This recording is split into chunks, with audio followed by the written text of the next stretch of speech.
आदरणीय उपमुख्यमंत्री देवेंद्र फडणवीस साहेबांनी सांगितलं की ती एसआरची योजना फक्त मुंबईमध्येच कार्यान्वित होतीये, बाकी ती आपल्याला पुण्यामध्ये यशस्वी होताना दिसत नाहीये, ठाण्यामध्ये बाकी इतर ठिकाणी देखील यशस्वी होताना दिसत नाहीये. मी म्हणून नागपूरमध्ये पण मी ती योजना लागू नाही केली आहे. पण आमच्या नागपूरच्या धर्तीवरती तुम्ही पट्टे जे आहेत हे लावायचं काम करा.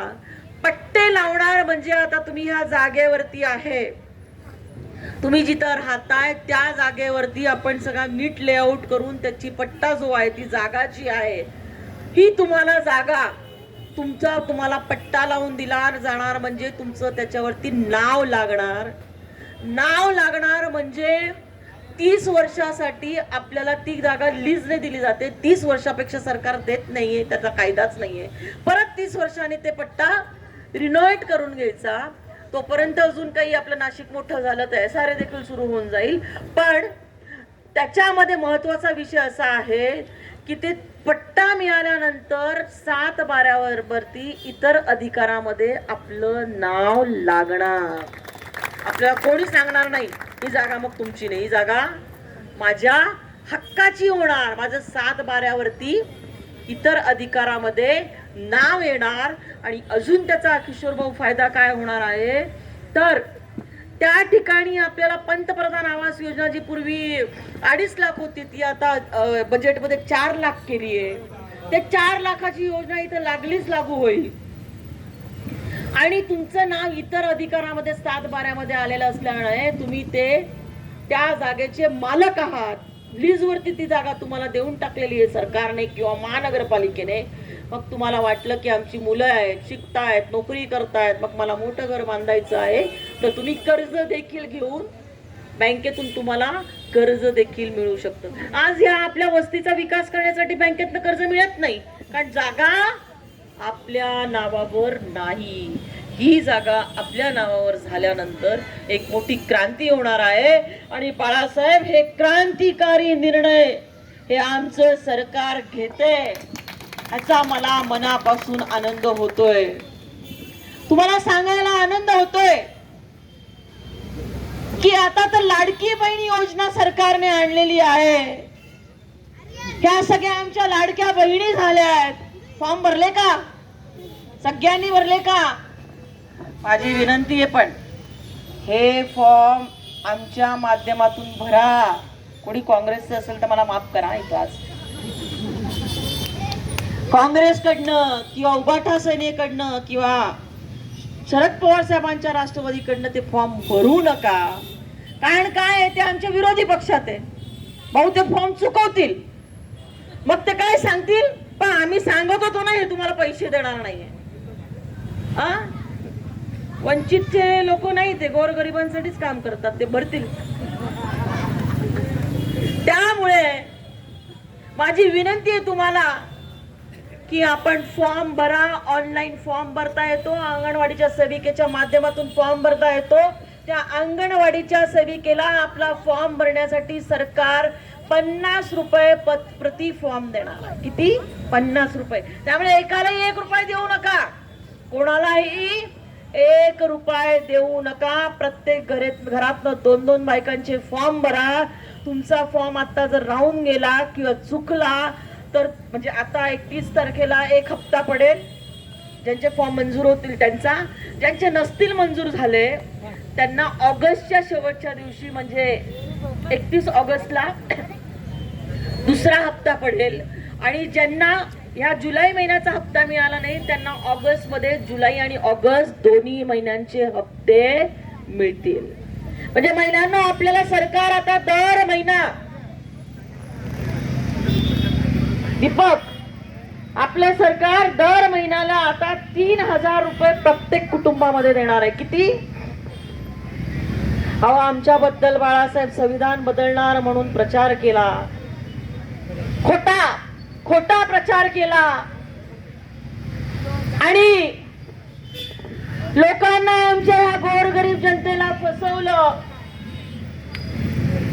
आणि लोक आमचे बोळी भाबडी त्यांनी ऐकलं आणि आम्हाला मतदान नाही दिलं. पण मी तुम्हाला सांगते की आमच्या भारतरत्न डॉक्टर बाबासाहेब आंबेडकरांनी करून दिलेलं संविधान असं आहे की दुसऱ्या कुठला बाप आला तरी त्याचं संविधान बदलू शकत नाही.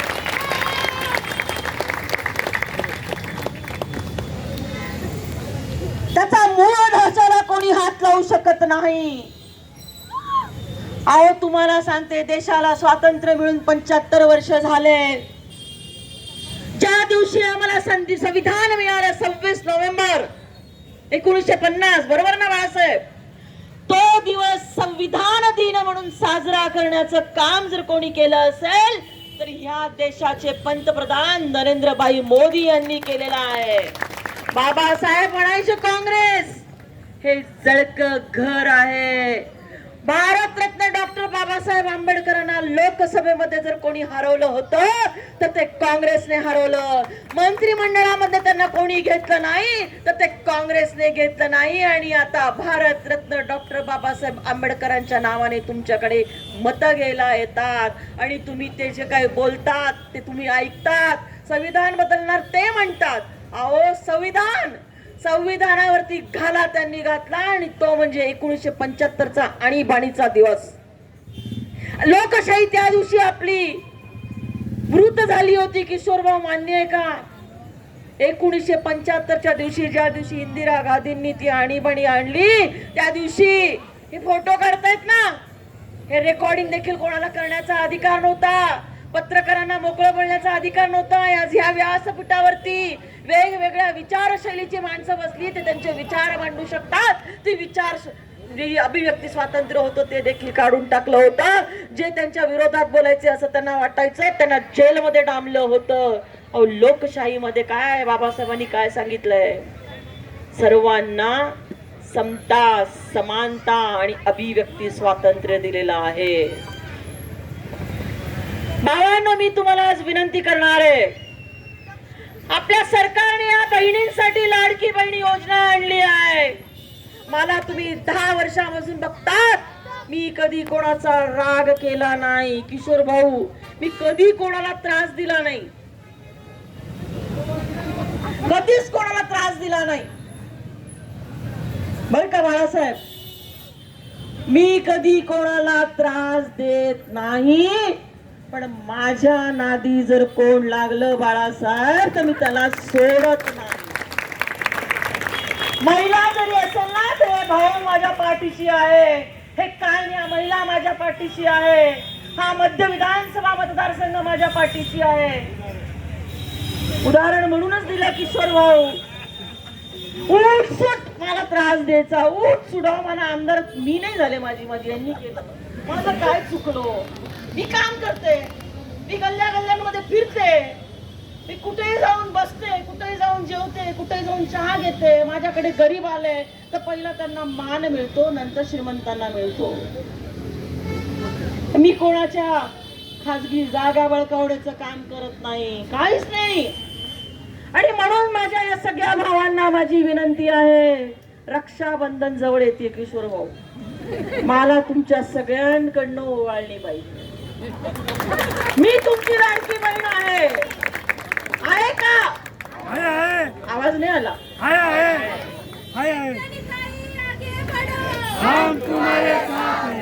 मला लाडक्या भावांकडनं ओवाळणी पाहिजे की ते सगळे माझ्या पाठीची राहतील. इथून जोरात आवाज येऊ दे जरा. भाऊ राहाल का? राहाल का? कारण काय माहिती का, आता विरोधी पक्षाचे लोक आहेत ना, आमच्या विरोधात खोटा काय प्रचार करायचं याचं त्यांचं नियोजन चालू आहे. मी ह्या देवयानी फरांदेनी नाशिक मध्ये चालणारा ड्रग्सचा व्यवसाय हा मी हाणून पाडलेला आहे. कारण माझे तरुण भाऊ जे आहेत ना, त्या नशेच्या आहारी पडत होते, कोणाला घाबरली नाही मी. आणि हे ड्रग्सचे धंदे बंद पाडण्याचं काम मी केलं. मी तुम्हाला एवढंच सांगेन की सगळ्या भावांनो, मी तुमच्या पाठीशी आहे. कधीही अडचण आली रात्री बेरात्री तर ही बहीण तुमच्या पाठीशी आहे. माझ्या घराचा दरवाजा ठोठावाल. आज मला माझ्या मदन भाऊ शिंदेची आठवण होतीये, आज मला आपल्या संजय भालेरावांची आठवण होतीये. आमच्या महिला रडत रडत माझ्या घरी आल्या होत्या ना, कल्पना तू आली होती, तुम्ही आल्या होत्या, सगळ्या महिला आल्या होत्या. संजय भालेरावांचं बिल जे होतं ते अख्खच्या अख्खं मी योजनेमध्ये बसवलं आणि ते माफ करून दिलं. भाऊ माफ करून दिलं. काय माझा भाऊ होता. ते जरा चालत गेले नसते इथून आणि त्याने गाडीमध्ये जर रिक्षात टाकून त्यांना नेलं असतं ना दवाखान्यात, तर संजय भालेराव आज आमच्यामध्ये आम्हाला दिसले असते. त्याचं मला दुःख आहे. त्याचं मला दुःख आहे. आमचे मदन भाऊ आजारी पडले. बाळासाहेबांचा फोन आला त्यांना ऍडमिट करण्यापासून ते पूर्ण सगळ्या गोष्टी त्या दवाखान्यातलं बिल कमी करण्यापासून जे काही मला करता आलं ते मी सगळं केलं.